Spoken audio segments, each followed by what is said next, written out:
Hi friends, ನಾನು ನಿಮ್ಮ CA Dayanand Bongale. ಸುಮಾರು 13 ವರ್ಷಗಳಿಂದ ನಾನು ಬಂದಿರತಕ್ಕಂಥ ಕ್ಲೈಂಟ್ಸ್ಗಳಿಂದ, ಬಿಸ್ನೆಸ್ಮನ್ಗಳಿಂದ, ಎಕ್ಸ್ಪರ್ಟ್ಸ್ಗಳಿಂದ, ಟ್ಯೂಟರ್ಸ್ಗಳಿಂದ ಸಾಕಷ್ಟು ಫೈನಾನ್ಸ್ ರಿಲೇಟೆಡ್ ಇನ್ಫಾರ್ಮೇಷನ್ಸ್ಗಳನ್ನು ತಗೊಂಡು ಕಲಿಬೇಕು ಅನ್ನೋ ತುಂಬ ಆಸಕ್ತಿಯಿಂದ ಕೆಲಸ ಮಾಡ್ತಾ ಬಂದಿರತಕ್ಕಂಥ ವ್ಯಕ್ತಿ ನಾನು. ನನ್ನ ಒಬ್ಬ ಫ್ರೆಂಡ್ ಸ್ಟಾಕ್ ಮಾರ್ಕೆಟ್ ಬಗ್ಗೆ ನೀವು ಇಷ್ಟೊಂದು ಇನ್ಫಾರ್ಮೇಷನ್ಸ್ಗಳನ್ನು ಗ್ಯಾದರ್ ಮಾಡ್ತೀರಾ ಮತ್ತು ಹೇಳ್ತೀರಾ, ಮಾತಾಡ್ತೀರಾ, ಯಾಕೆ ನೀವು ಇದನ್ನು ಜನರಿಗೆ ಪರಿಚಯಿಸಬಾರ್ದು?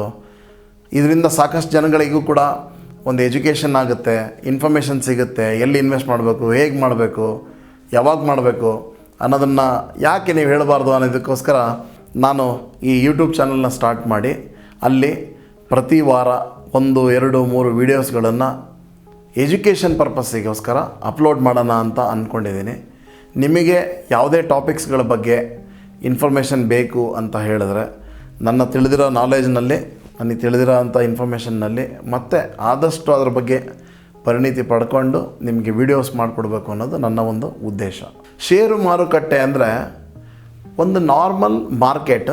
ಹೇಗೆ ತರಕಾರಿಗಳನ್ನು ಕೊಡೋದು ತೊಗೊಳೋದು ಆಗುತ್ತೋ ಅದೇ ರೀತಿ ಶೇರ್ ಮಾರ್ಕೆಟ್ನಲ್ಲಿ ಶೇರಿನ ವಹಿವಾಟುಗಳು ಆಗುತ್ತೆ. ಒಬ್ಬರು ಶೇರ್ ಸೆಲ್ ಮಾಡಬೇಕು ಅಂತಾರೆ, ಇನ್ನೊಬ್ಬರು ಬೈ ಮಾಡಬೇಕು ಅಂತಾರೆ. ಫಾರ್ ಎಕ್ಸಾಂಪಲ್ಲು XYZ ಕಂಪ್ನಿದು 104 ರೂಪಾಯಿಗೆ ಒಬ್ರು ಯಾರೋ ಸೆಲ್ ಮಾಡ್ತೀನಿ ಅಂತ ಹೇಳ್ತಾ ಇರ್ತಾರೆ, ಸೆಲ್ಲರ್ ಅಂತ ಕರಿತೀವಿ ಅವರಿಗೆ. ಅದನ್ನು ಇನ್ನೊಬ್ಬರು 103 ರೂಪಾಯಿ 90 ಪೈಸೆಗೆ ಬೇಕು ಅಂತಾರೆ, ಅವ್ರಿಗೆ ಬೈಯರ್ ಅಂತ ಕರಿತೀವಿ. ಇವರು ಸೆಲ್ಲರಿಗೆ 104 ರೂಪಾಯಿ ಯೋಗ್ಯ ಬೆಲೆ ಅನಿಸಿದರೆ ಅವ್ರು ಅಲ್ಲಿಗೆ ಹೋಲ್ಡ್ ಮಾಡಿ ವೆಯ್ಟ್ ಮಾಡ್ತಾರೆ. 103 ರೂಪಾಯಿ 90 ಪೈಸೆಗೆ ಬೈಯರ್ ಇಲ್ಲ ನಾನು ಇದೇ ಪ್ರೈಸ್ಗೆ ಅಂತಂದರೆ ಇವರು ಹೋಲ್ಡ್ ಮಾಡ್ತಾರೆ.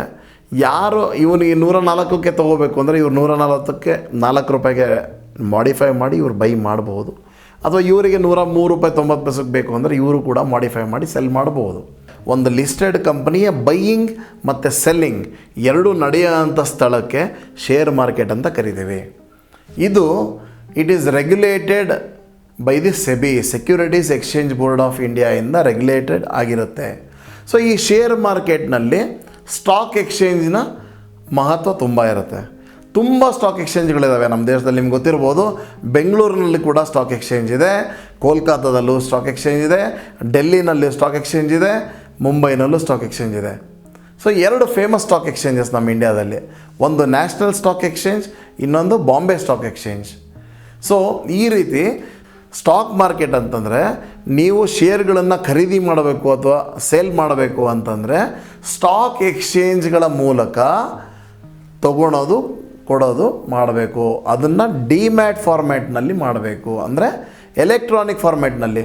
ಮನೆಯಲ್ಲೇ ಕೂತ್ಕೊಂಡು ಡಿಮ್ಯಾಟ್ ಅಕೌಂಟ್ ಇತ್ತು ಅಂದರೆ ನೀವು ಮೊಬೈಲ್ನಲ್ಲೇ ಕೂತ್ಕೊಂಡು ಬೈ ಮಾಡ್ಬೋದು, ಮೊಬೈಲ್ನಲ್ಲೇ ಸೆಲ್ ಮಾಡ್ಬೋದು. ಲ್ಯಾಪ್ಟಾಪು, ಡೆಸ್ಕ್ಟಾಪ್ನಲ್ಲೇ ಬೈಯಿಂಗ್ ಸೆಲ್ಲಿಂಗ್ ಮಾಡ್ಬೋದು. ಯಾವುದೇ ರೀತಿಯ ಗದ್ದಲಗಳು ಕೇಳಿಸಲ್ಲ. ಬೇರೆ ಮಾರುಕಟ್ಟೆಯಲ್ಲಿ ಇಷ್ಟಕ್ಕೆ ಕೊಡಿ ಅಷ್ಟಕ್ಕೆ ಕೊಡಿ ಅಂತ ಕೂಗಾಡೋದು ಕೇಳಿಸಲ್ಲ. ಯಾಕಂದರೆ ಪ್ರತಿಯೊಂದು ಎಲೆಕ್ಟ್ರಾನಿಕ್ ಫಾರ್ಮ್ಯಾಟ್ನಲ್ಲಿರುತ್ತೆ. ನಮ್ಮ ಯಾವುದೇ ಹಳ್ಳಿ ಆಗಿರ್ಬೋದು, ಗ್ರಾಮ ಆಗಿರ್ಬೋದು, ದೊಡ್ಡ ಪಟ್ಟಣ ಆಗಿರ್ಬೋದು, ಎಲ್ಲಿ ಇಂಟರ್ನೆಟ್ ಫೆಸಿಲಿಟಿ ಇದೆಯೋ ಅಲ್ಲಿ ನಿಮ್ಮ ಮಾರ್ಕೆಟ್ ಓಪನ್ ಇದೆ ಅಂತ ಅರ್ಥ. ಅಲ್ಲಿ ಸ್ಟಾಕ್ ಮಾರ್ಕೆಟ್, ನಿಮ್ಮ ಕೈನಲ್ಲೇ ಸ್ಟಾಕ್ ಮಾರ್ಕೆಟ್. ಹಾಗೆಯೇ ಸ್ಟಾಕ್ ಮಾರ್ಕೆಟ್ ಬೆಳಗ್ಗೆ 9 ಗಂಟೆ 15 ನಿಮಿಷಕ್ಕೆ ಓಪನ್ ಆದರೆ 3 ಗಂಟೆ 30 ನಿಮಿಷ ಮಧ್ಯಾಹ್ನದ ತನಕ ಸ್ಟಾಕ್ ಮಾರ್ಕೆಟ್ ಇರುತ್ತೆ. ಶನಿವಾರ ಭಾನುವಾರ ಸ್ಟಾಕ್ ಮಾರ್ಕೆಟ್ ಇರುವುದಿಲ್ಲ. So it works only for 5 days, 5 ದಿನ ಮಾತ್ರ ವರ್ಕ್ ಆಗುತ್ತೆ.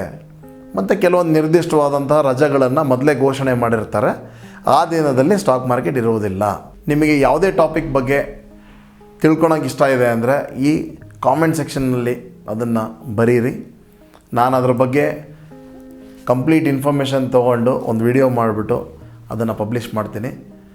ಈ ಒಂದು ಎಪಿಸೋಡ್ಗಳು ಕೇವಲ ಎಜುಕೇಷನ್ ಪರ್ಪಸ್ಸಿಗೋಸ್ಕರನೇ ಮಾಡ್ತಾ ಇರೋದು ನಾನು ಇದನ್ನು.